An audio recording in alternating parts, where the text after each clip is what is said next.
اگه به فکر تحصیل تو فنلاند هستین ولی از بس اطلاعات مختلف و پراکنده دیدین حسابی گیج شدین، اینجا دقیقاً همون جاییه که باید باشین. ما قرار قدم به قدم از انتخاب دانشگاه گرفته تا گرفتن ویزا و رسیدن به فنلاند کل مسیر رو براتون ساده و روشن کنیم. این سوال روی دانشجو پرسیده، ولی خب سوال خیلی از شماها هم هست، مگه نه؟ این اصطلاحات بورسیه، واحدهای درسی، شرایط مالی، میدونم اولش یکم پیچیده به نظر میاد، ولی نگران نباشین، تا چند دقیقه دیگه ما به همه این سوالا جواب میدیم و تک تک این مراحل رو براتون شفاف میکنیم. خب بریم سراغ اولین قدم توی این سفر.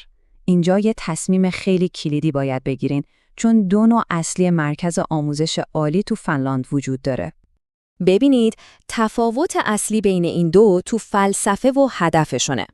دانشگاه‌های سنتی که بهشون میگن یونی، بیشتر روی تئوری و تحقیق تمرکز دارن. یعنی شما رو برای ادامه تحصیل تو مقاطع بالاتر مثل ارشد و دکترا آماده میکنن. اما از اون طرف، دانشگاه‌های علوم کاربردی یا UAS شما رو صاف میفرستن وسط بازار کار. همه چیز عملیه، پر از پروژه‌های تیمی و کارآموزی. پس اگه میخواین محقق بشین، مسیر اول برای شماست. اگه میخواین بعد از لیسانس سریعاً یه شغل خوب پیدا کنین، دومی انتخاب بهتریه. خب این ECTS که همه جا میبینین یعنی چی اصلاً؟ خیلی ساده است. این یه استاندارد تو کل اروپا است برای اینکه بگن هر درس چقدر از شما کار میکشه. هر یه واحدش یعنی حدود 27 ساعت درس و مطالعه و پروژه. دونستن این موضوع خیلی مهمه، چون یه سال تحصیلی نرمال 60 واحده و اینکه شما بتونین این واحدها رو پاس کنین کلید اصلی برای گرفتن بورسیه تو سالهای آینده است. و این حرف دقیقاً میزنه به هدف. یه فکر اشتباهی هست که میگه مدرک دانشگاه‌های علوم کاربردی انگار یه پله پایین‌تره، اما این یه طرز فکر کاملاً قدیمیه. واقعیت اینه که هر دو مسیر فوق‌العاده معتبرن و شما رو به شغلای موفق میرسونن. انتخاب شما باید بر اساس این باشه که خودتون چی میخواین، نه اینکه بقیه چی فکر میکنن. خب مسیر رو که انتخاب کردیم میرسیم به اون موضوعی که برای خیلی‌ها دغدغه اصلیه، پول و هزینه‌ها. بیایید با هم یه حساب کتاب دقیق بکنیم تا ببینیم داستان از چه قراره. خب، این اعداد رو ببینین.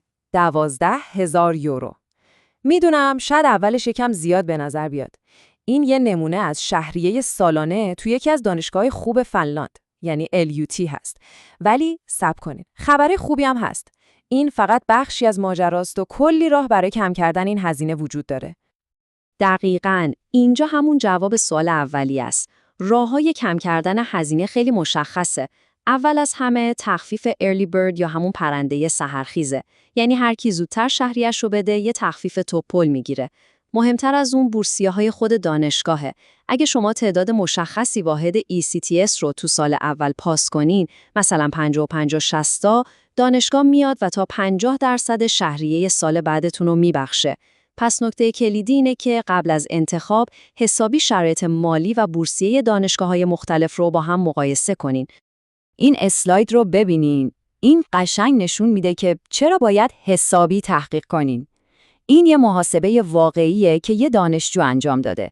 ببینین چطور دانشگاه تامپره با اینکه شهریه اولیش بیشتره ولی به خاطر تخفیف سال اول و شرایط بورسیه راحت ترش در نهایت برای 3 سال حدود 4,000 یورو ارزونتر تموم شده. میبینین پس هیچ وقت فقط به شهریه پایه نگاه نکنین. خب این عدد رو باید تو ذهنتون حک کنین. 6,720 یورو. این دیگه شوخی بردار نیست. این مبلغیه که اداره مهاجرت فنلاند از شما میخواد تا ثابت کنین پول 1 سال زندگی تو این کشور رو دارین. این پول باید جدا از پول شهریه. قبل از اینکه برای ویزا اقدام کنین تو حساب بانکیتون باشه. و حالا سوالی که فکر کنم ذهن همه‌تون رو درگیر کرده، خب این همه هزینه، آیا میشه اونجا کار کرد و بخشی از این مخارج رو درآورد؟ جواب خیلی خلاصه و شفاف اینه: بله، میتونین کار کنین، ولی چند تا ولی مهم داره. اول اینکه اون پول تمکن مالی اولیه رو نمیتونین با کار کردن جور کنین. اون باید از قبل آماده باشه. کار پاره وقت یه کمک هزینه است، نه منبع اصلی درآمد.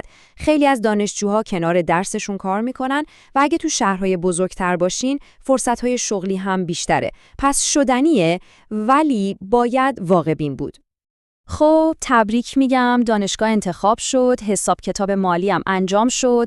حالا وقتشه که بریم سراغ بلیت ورودتون به فنلاند، ویزا یا همون مجوز اقامت تحصیلی. کل فرایند رو میشه تو 4 تا مرحله خیلی سرراست خلاصه کرد. اول از همه نامه پذیرش خوشگلتون رو از دانشگاه میگیرین. بعد مدارک اصلی مثل پاسپورت، همون گواهی تمکن مالی و بیمه رو آماده میکنین. بعدش درخواستتون رو آنلاین تو سایت انتر فینلند ثبت میکنین که هم سریع‌تره هم ارزون‌تر. و در نهایت یه وقت از سفارت میگیرین و حضوری میرین برای احراز هویت. همین. و محض اطمینان که دیگه حرفی توش نباشه، اینم چکلیست رسمی خود اداره مهاجرت فنلانده. ببینین همون چیزایی که گفتیم، پاسپورت معتبر، نامه پذیرش، اثبات اینکه پول کافی دارین و بیمه درمانی. اگه اینا رو از قبل آماده داشته باشین، پروسه درخواستتون خیلی راحت و بی‌دردسر پیش میره. عالی! ما با هم یه مسیر طولانی رو از کلی سوال و ابهام به یه نقشه راه روشن رسوندیم. حالا بیاین یه جنبندی سریع بکنیم تا با خیال راحت قدم بعدی رو بردارین. پس این چکلیست نهایی شماست.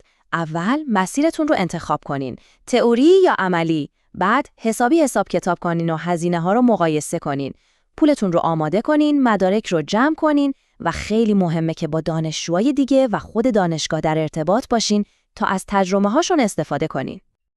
و یادتون نره ته تمام این دندگی‌ها و حساب کتاب‌ها یه ماجراجویی فوق‌العاده منتظرتونه. تحصیل تو یکی از بهترین سیستم‌های آموزشی دنیا تو کشوری که به شادترین کشور جهان معروفه. این سفر واقعاً ارزشش رو داره. و حالا این شما و این هم اولین و مهمترین سوال. با توجه به اهداف و رویاهاتون، مسیر شما کدومه؟ تئوری یا عمل؟ انتخاب با شماست.